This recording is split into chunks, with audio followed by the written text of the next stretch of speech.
എല്ലാവർക്കും നമസ്കാരം. ഞാൻ വന്നിരിക്കുന്നത് GCD കോയിനിൽ ഉൾപ്പെടുത്തിയിരിക്കുന്ന പ്ലാനുകളെ കുറിച്ച് സംസാരിക്കാനാണ്. ഇത് സംബന്ധിച്ച് സംസാരിക്കുന്നത് GCDയുടെ ഫൗണ്ടറായ ജയകുമാർ സാറാണ്. GCDയെ കുറിച്ച് കൂടുതൽ അറിയുവാൻ താല്പര്യമുള്ളവർ താഴെ വാട്സപ്പ് ഗ്രൂപ്പ് ലിങ്ക് കൊടുക്കുന്നുണ്ട്, അതിൽ ജോയിൻ ചെയ്യുക. ആദ്യമായിട്ട് വീഡിയോ കാണുന്നവരാണെങ്കിൽ ചാനൽ സപ്പോർട്ട് ചെയ്യുക, ലൈക്ക് ചെയ്യുക, ഷെയർ ചെയ്യുക. അപ്പോൾ നമുക്ക് വീഡിയോയിലേക്ക് പോകാം. GCD ടോക്കന്റെ നാലാമത്തെ പ്രൊജക്റ്റാണ് ഫിലിം ഇൻഡസ്ട്രി ആൻഡ് മീഡിയ. നമുക്കെന്നറിയാം, മീഡിയ ഇവിടുത്തെ എല്ലാ കാര്യങ്ങൾക്കും വേണ്ടിയിട്ട് അവർ റിപ്പോർട്ട് ചെയ്യുന്ന ഒരു മേഖലയാണ്. അത് സാറ്റലൈറ്റ് ആയിക്കോട്ടെ, ഓൺലൈൻ മാധ്യമങ്ങളായിക്കോട്ടെ, എല്ലാം തന്നെ നമ്മുടെ രാജ്യത്ത് നടക്കുന്ന ഓരോ കാര്യങ്ങളും ജനങ്ങളിലേക്ക് എത്തിക്കാൻ വേണ്ടിയിട്ടാണ് അത്തരം ചാനലുകൾ തന്നെ എല്ലാം തന്നെ ഇവിടെ ഉള്ളത്. പക്ഷെ നിർഭാഗ്യവശാൽ ഓരോ ചാനലും ഓരോ രാഷ്ട്രീയ പാർട്ടിയുടെ കീഴിലാണോ എന്നൊരു സംശയമുണ്ട്. അപ്പൊ അത്തരത്തിലെ മാധ്യമങ്ങളൊന്നും ഒരിക്കലും ഏതെങ്കിലും ഒരു രാഷ്ട്രീയ ചായ്വോടി കാണാൻ പാടില്ല. അത് സ്വതന്ത്രപരമായിട്ട് നിൽക്കുകയും ജനങ്ങൾക്ക് ആവശ്യമുള്ള കാര്യങ്ങൾ ജനങ്ങളിലേക്ക് എത്തിക്കാനുള്ള സംവിധാനമാണ് ഒരു മാധ്യമം എന്ന് പറയുന്നത്. മാധ്യമ ധർമ്മവും അത് തന്നെയാണ്.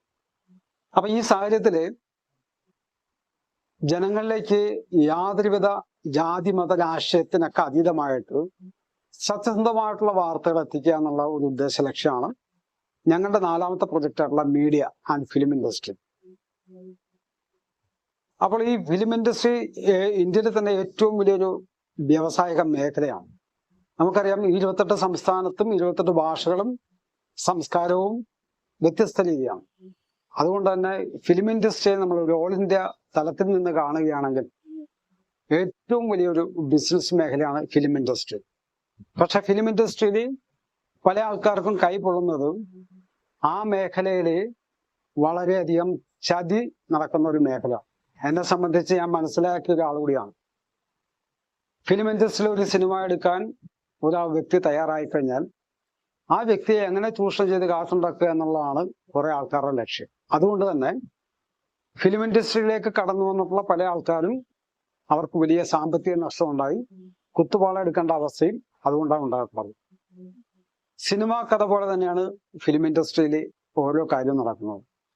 ഒരു സിനിമ നമുക്ക് നമ്മുടെ മനസ്സിലെ ആശയം തോന്നുകയും അല്ലെങ്കിൽ അത് എടുക്കണമെന്ന് തോന്നുകയും ചെയ്താൽ അതിന് നമ്മുടെ ചുറ്റും പല രീതിയിലുള്ള ആൾക്കാർ നമ്മളെ സമീപിക്കുകയും അവരൊത്തിരി വാഗ്ദാനങ്ങൾ നൽകുകയും ചെയ്യും.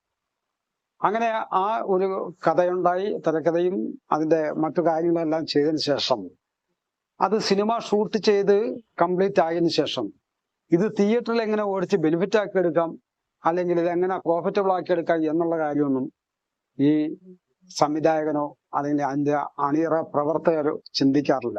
അവർ ചിന്തിക്കും, അവർ വലിയ ബിസിനസ് ആക്കി തരും എന്നൊക്കെ പറയും. പക്ഷെ ഏകദേശം ഫൈനൽ സിറ്റുവേഷനിലേക്ക് എത്തുമ്പോൾ ഇവരൊക്കെ കൈയൊഴിഞ്ഞു പോവുകയും ചെയ്യും.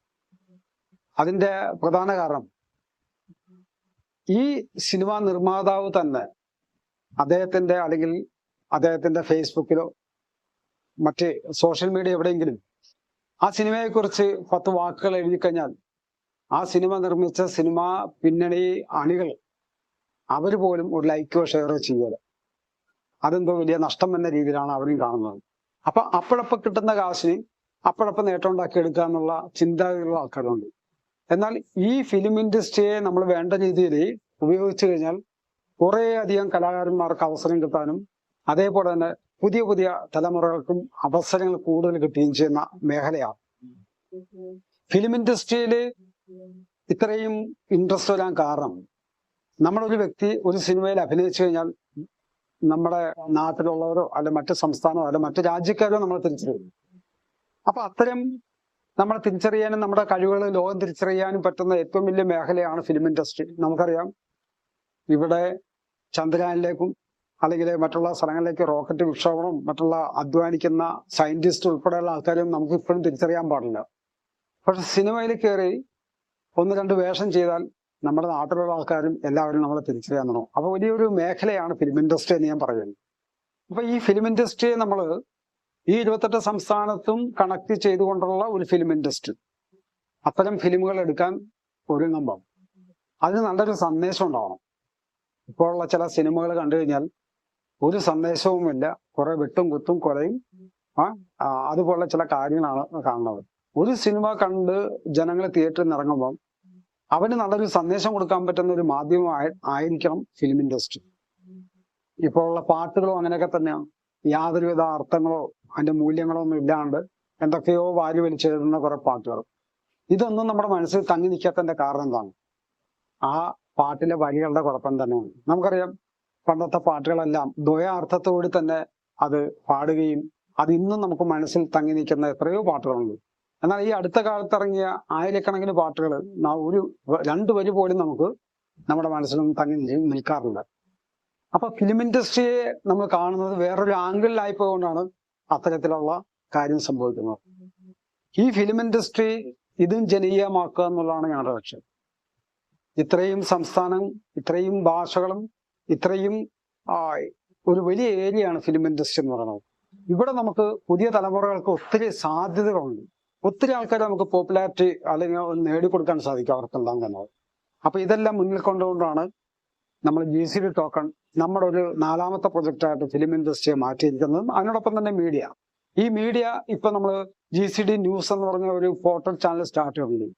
പക്ഷെ നമ്മുടെ ലക്ഷ്യം എന്ന് പറയുന്നത് 4ാമത്തെ വർഷം ഇതൊരു സാറ്റലൈറ്റ് ചാനലാക്കി മാറ്റുക എന്നുള്ളതാണ്.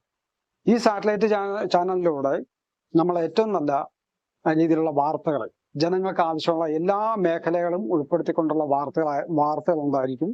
അതിനോടൊപ്പം തന്നെ തൊഴിൽപരമായിട്ടും ബിസിനസ് പരമായിട്ടും എല്ലാ ആൾക്കാർക്കും ഗുണം ചെയ്യുന്ന രീതിയിലായിരിക്കും നമ്മുടെ ഈ 4ാമത്തെ പ്രൊജക്റ്റായിട്ടുള്ള ഫിലിം ഇൻഡസ്ട്രി ആൻഡ് മീഡിയ ഉൾപ്പെടുത്തിയിട്ടുള്ളത്.